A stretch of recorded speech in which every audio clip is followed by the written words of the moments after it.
Am I the A-hole stories? First story is titled, Am I the A-hole? My sister is very ill and asked me to take custody of her kids when she passes away. I said no. I feel like backstory is key here, so I'll try to be as in-depth as I can within the letter limit and sub-rules. I am 28 and she is 34. Me and my sister grew up in a bad family. Our dad was alright but also an alcoholic. Unfortunately he died when I was 8 and our mom was straight up abusive. Our quality of life more or less went from crappy but manageable to horrid. What was even worse for me was my sister leaving a year later to live with her boyfriend, leaving me alone with mom.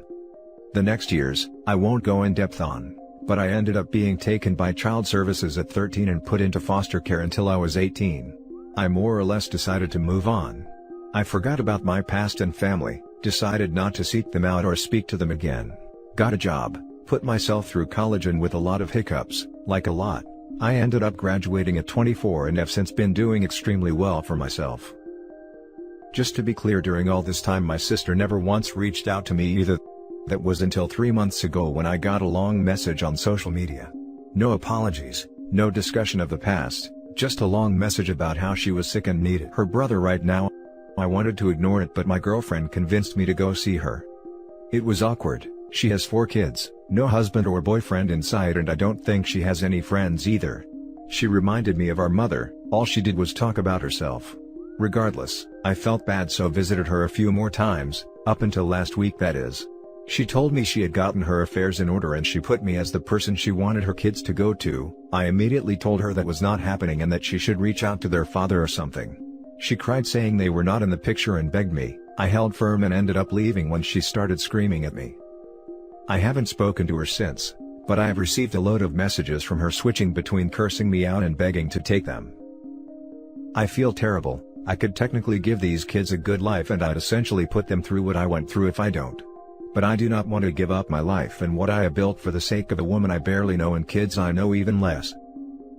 Edit. So, I consistently get replies that are made by people who have obviously not read my post and go off on the premise that I am refusing to take the kids to punish my sister. I said no because a stranger I have not seen since I was 9 asked me to make a life-altering decision on taking care of 4 children who were literal strangers to me, 2 of whom are toddlers. I would essentially ruin my own life. Any punishment my sister gets she will get after she passes away, on the off chance there is a God. Thanks for all the replies though, some have been very insightful. Now for the top comments. Not the a-hole. Being blood related doesn't mean they're always family. You're not entitled to do everything. The fact that those kids will go through what you went isn't your fault and won't make you an a-hole. Still feels horrible. I just wonder why their dads are not involved, or at least their grandparents.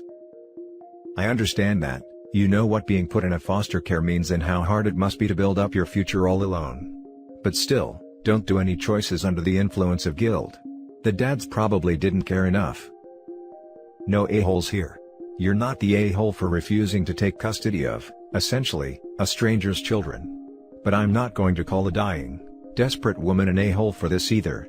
If someone is basically slipping down a cliff, you don't call them an a-hole for swearing or screaming at people for help? Even though that isn't okay behavior in the strictest rights and wrongs of it. I'm appalled at the lack of empathy for her in the comments. It is within your power to help them without taking them yourself. Simply by having an extended family relationship with them while they go through the foster system, you will be someone they can tell if they are not well treated. You can be an advocate for them. Just the fact that a relative is around and is seen to care for them, in itself, gives some protection from predatory and neglectful carers. I think it would be a decent thing, and a reasonable middle ground, to offer to do that much. Yeah, I came here to say no a-holes here for all the same reasons. Yes, but I do think that he should not feel obliged to take the kids in.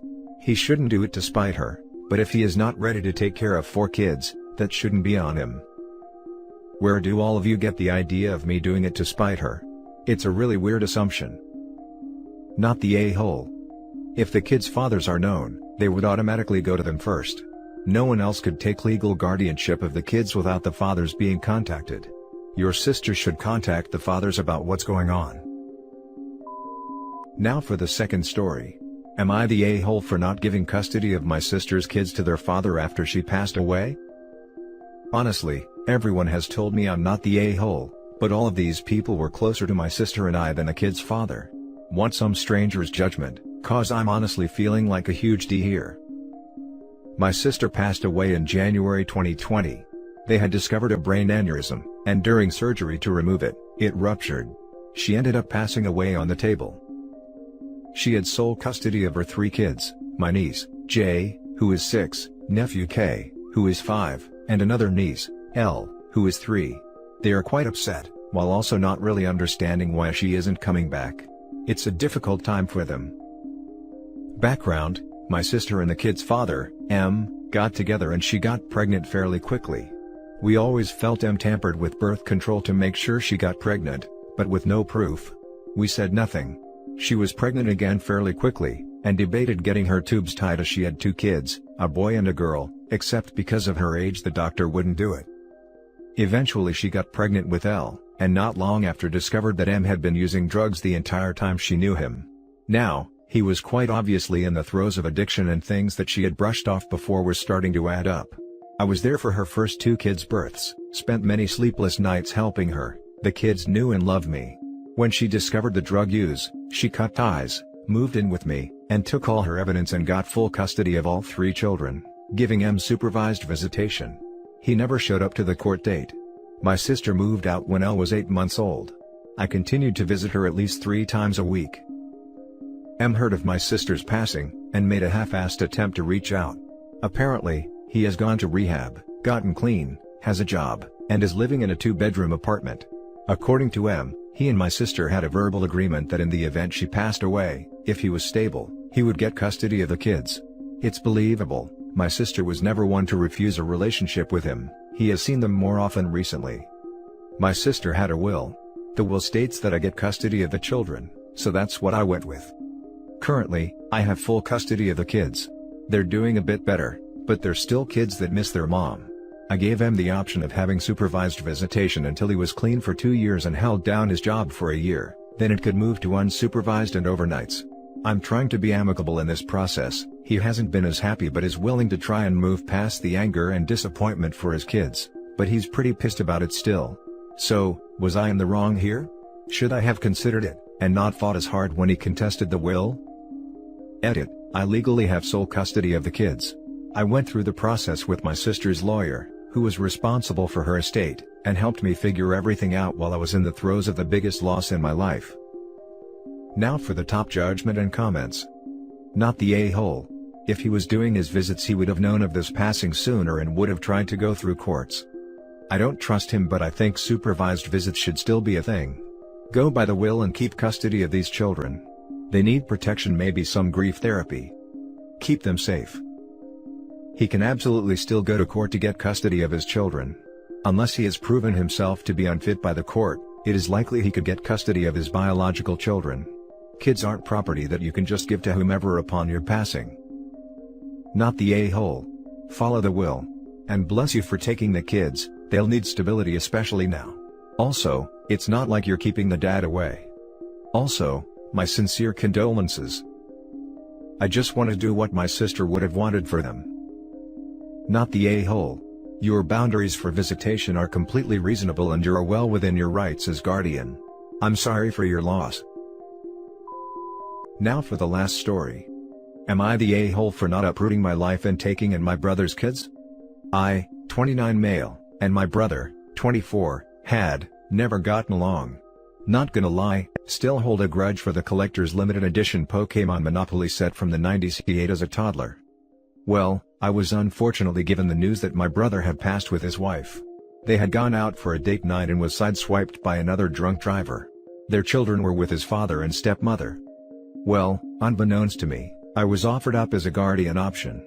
I'm the big showbiz guy who moved to Hollywood and works at blank studios.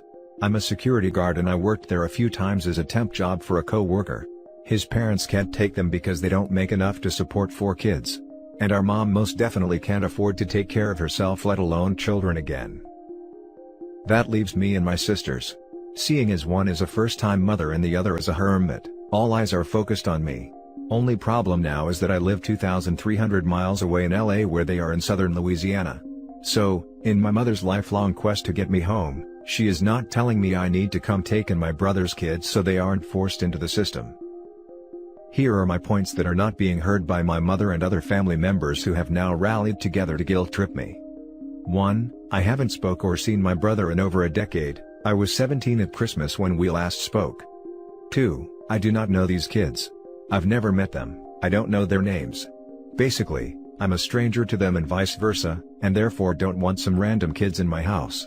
I have enough time watching after my 2-year-old goddaughter who loves trying to play with my PS4 games. 3. They want me there and not for them to come here, as to not ruin their school lives and so they can see their grandparents. Mind you, his father and stepmother hate me. And lastly, apparently my sister-in-law was allergic to dogs, and so are her kids. So therefore, my 6-year-old German Shep/Rot mix would have to be rehomed. And I'll be damned if that happens. And I know this is probably just another thing my mother can use against me to guilt me to coming home. First being my grandmother age and health, and now my brother kids. But with all the calls, texts, and FB posts, I'm starting to actually feel bad, like I hate to see any kid go in the system if it can be helped. But like, what am I to do? Am I the a-hole? Now for the top comments. Not the a-hole. There are Social Security survivor benefits and resources for people who can afford to raise children they are becoming guardians of. Claiming financial hardship to pass the responsibility is disingenuous. People make whole livings out of being a foster family, and that is possible in cases where family members taken children of deceased or otherwise unavailable parents. My cousin was a foster parent to her own grandchild when her son and his girlfriend were deemed unfit to take the baby home from the hospital. The extra layer of freaking stupid in that situation is the girlfriend was barred from living with minor children, but my cousin's son still was eligible to keep custody of the older child. So, he moved in with his mom and baby with the older kid while his girlfriend stayed in their apartment. My point in saying all this is that your family needs to pursue resources available through their municipal/county/state agencies. Foster care wants to place children with relatives, so it might be hectic and procedural. They will guide them through the process. Don't take the bait to come home and solve all the problems. Oh my god. This is wonderful information. Here you go, up another option. Not the a-hole. It sucks, but you aren't obligated to take his kids. Like you said, they are strangers to you. If you give up your life and move back, you will be nothing but bitter. I feel the same way, and I know it wouldn't be their fault, but part of me feels like I'd resent them for it. And that's just something they shouldn't have to deal with on top of some random stranger now their parent after their parents' sudden passing. Plus, I may be wrong, but in my head I'm looking out for them. I know I'm competent enough to take care of a child short term. I get my goddaughter for weekends regularly, but being a parent? That I don't know if I'd be what they need. I really do feel for the kid, but if it's not right for you, then it's not meant to be. This isn't a perfect world. Not sure if this works, but is it possible to spot them a little money monthly to get them by? Yeah, most definitely. If they need anything and it's within my means, I'll help. I feel so bad for those kids. Losing a parent is hard enough, but to lose both at the same time is horrible. That being said, you're not the a-hole for not taking them in. It's also wildly unfair for your family to try to guilt you into doing so, especially since they're trying to not only guilt you but make extra demands of how specifically you are to do so. That's just ridiculous. Does she not have any family that could be a viable option for guardianship? There is absolutely a better option for the kids than you. They need to let it go and find it instead of harassing you about it. I asked. But all I got in info was elderly parents and an only child. It's hard to get visible info from my mother when she's yelling at me. And that's it for this video, guys. If you have thoughts to share, leave a comment below. Don't forget to hit like and subscribe if you like this content. I'll catch you in the next one. Good day, everyone.